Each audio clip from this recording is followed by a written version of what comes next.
ថៃត្អូញត្អែពីការខាតបង់សេដ្ឋកិច្ចធំធេងដោយសារពលរដ្ឋកម្ពុជាពហិការទំនិញថៃចាត់តាំងពីផ្ទុះសង្គ្រាម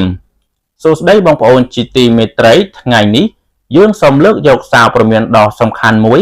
ពាក់ព័ន្ធនឹងផលប៉ះពាល់ផ្នែកសេដ្ឋកិច្ចដែលកើតចេញពីភាពតានតឹងនៅតាមបណ្ដោយព្រំដែនកម្ពុជាថៃជាពិសេសតាក់ទងនឹងយុទ្ធនាការពហិការមិនប្រើប្រាស់ទំនិញរបស់ថៃអ្នកនាំពាក្យក្រសួងការបរទេសថៃលោកនីកុនដេបាឡានគូរ៉ាបានសម្ដែងការត្អូញត្អែនិងបានបង្ហាញអំពីការព្រួយបារម្ភយ៉ាងខ្លាំងចំពោះការខាតបង់សេដ្ឋកិច្ចដ៏ធំដែលបង្កឡើងដោយការពហិការរបស់ពលរដ្ឋកម្ពុជាមិនប្រើប្រាស់ទំនិញរបស់ថៃ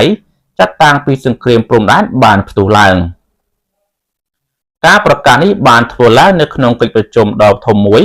ដែលបានប្រមូលផ្ដុំអ្នកពាក់ព័ន្ធនៅក្នុងវិស័យធុរកិច្ចថៃនៅកម្ពុជា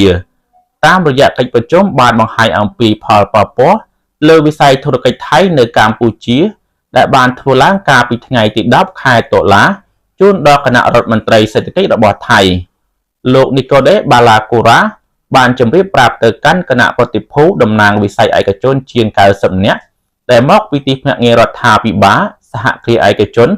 និងវិស័យពាក់ព័ន្ធផ្សេងទៀតអំពីទំហំនៃការខាតបង់អ្នកនាំពាក្យរូបនេះបានបញ្ជាក់យ៉ាងច្បាស់ថាប្រទេសថៃកំពុងរងការខូចខាតសេដ្ឋកិច្ចយ៉ាងធំដោយសារតែពលរដ្ឋកម្ពុជាបានសម្រេចចិត្តពហិការមិនប្រើប្រាស់ទំនិញដែលនាំចូលពីប្រទេសថៃចាត់តាំងពីចំនួនព្រំដែនបានផ្ទុះឡើងលោកនីកូដេបាឡាគូរ៉ាបានគូបញ្ជាក់ថាសកម្មភាពពហិការបែបនេះមិនត្រឹមតែធ្វើឲ្យសេដ្ឋកិច្ចរបស់ប្រទេសថៃខាតបង់នោះទេប៉ុន្តែវាថែមទាំងធ្វើឲ្យសេដ្ឋកិច្ចនៃប្រទេសទាំងពីរខាតបង់ដោយមិនមានអ្វីចំណេញនោះឡើយយោងតាមរបាយការណ៍ពីកាសែត The Nation លោកនីកូដេបាឡាគូរ៉ាបានចាត់ទុកស្ថានភាពតានតឹងនៅតាមបណ្ដោយព្រំដែនបានបង្កផលប៉ះពាល់ដល់គ្រប់ទំហំនៃទំនាក់ទំនង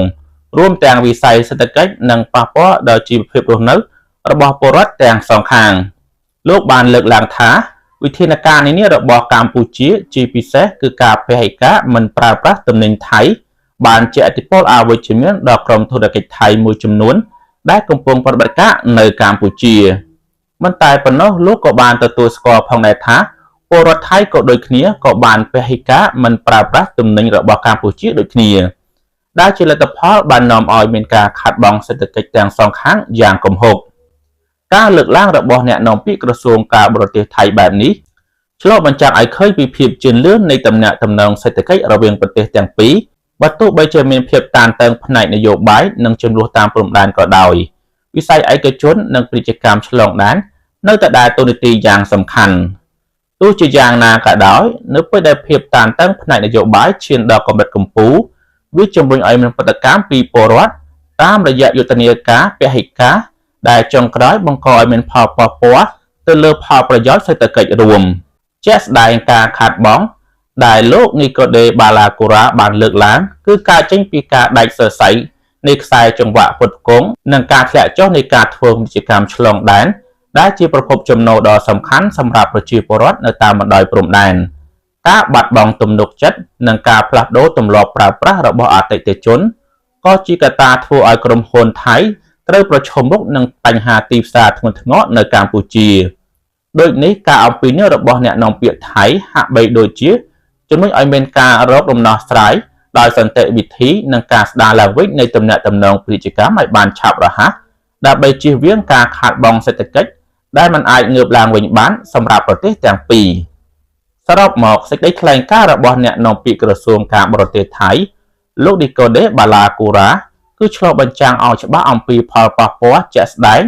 នៃភាពតានតឹងរវាងកម្ពុជានិងថៃលើវិស័យសេដ្ឋកិច្ចវាបានបង្ហាញអំពីតម្រូវការបន្ទាន់ក្នុងការរក្សាស្ថិរភាពនិងភាពប្រក្រតីនៅតាមបណ្ដោយព្រំដែនដើម្បីធានាបាននូវលំហូរពាណិជ្ជកម្មនិងរក្សាជីវភាពរស់នៅរបស់ពលរដ្ឋទាំងសងខាង។